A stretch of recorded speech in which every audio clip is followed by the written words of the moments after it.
Welcome back to another episode of my honest review of life with a 10-month-old puppy, because Vigo just turned 11 months, so we have closed the 10-month chapter. Before I dive in though, I'm gonna unbox my advent calendar for Vigo. Let's do number one. Small gripe with Trader Joe's is that part of the joy of an advent calendar is trying to find the number for the day, and they've actually laid this out in sequential order. So that's not really how advent calendars are supposed to go. I speak as the expert on this topic, but we'll take it.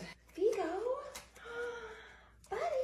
You got these two little star treats. I think you're gonna like this. Also, second gripe with Trader Joe's, why is this in plastic? Why can't you just have them roaming free? Okay, let's see if he likes it. Spin. Good boy. It's your first advent calendar. The treat seems to be Vigo approved. I'm gonna save this second one for a little bit later. But let's talk about my honest review of life with a 10-month-old puppy, because Vigo is now at the 11-month mark, which is wild that he's about to be a year old next month. Is that right?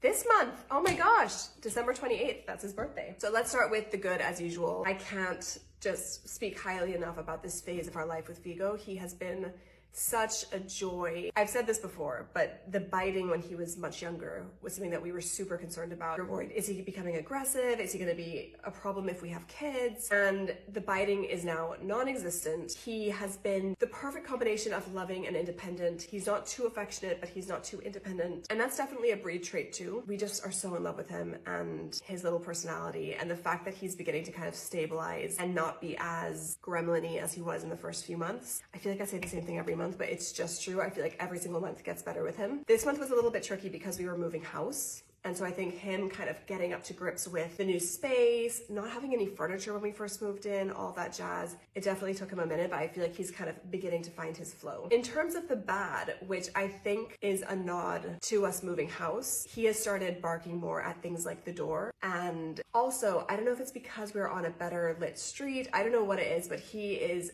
more frequently looking outside and seeing people walk by and barking at them. It's something that we're working on. I can make a video of how we're trying to reduce that behavior in him. I think what we're doing is working quite nicely, but it's definitely something that I've noticed. And again, I attribute it partially maybe to adolescence, but also I think there's an element here of we're in a new space.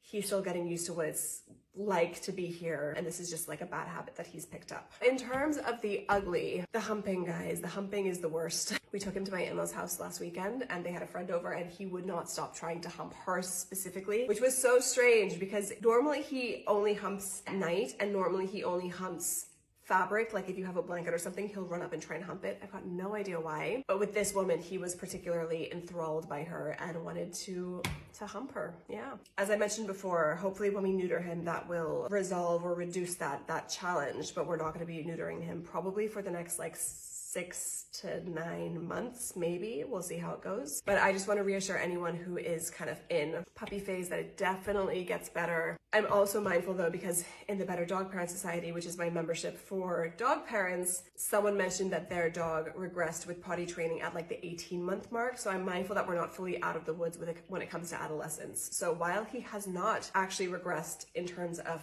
potty training as yet, which I kind of expected because of his age and because we had moved house, I thought, okay, he needs to relearn the rules in the new house. He's actually so far been totally fine. He hasn't had one accident in the house. But again, based off of the conversation that I had with this person in my membership, I am just not quite counting my chickens yet before they've hatched. So he still has a while to go in adolescence. A lot can still change.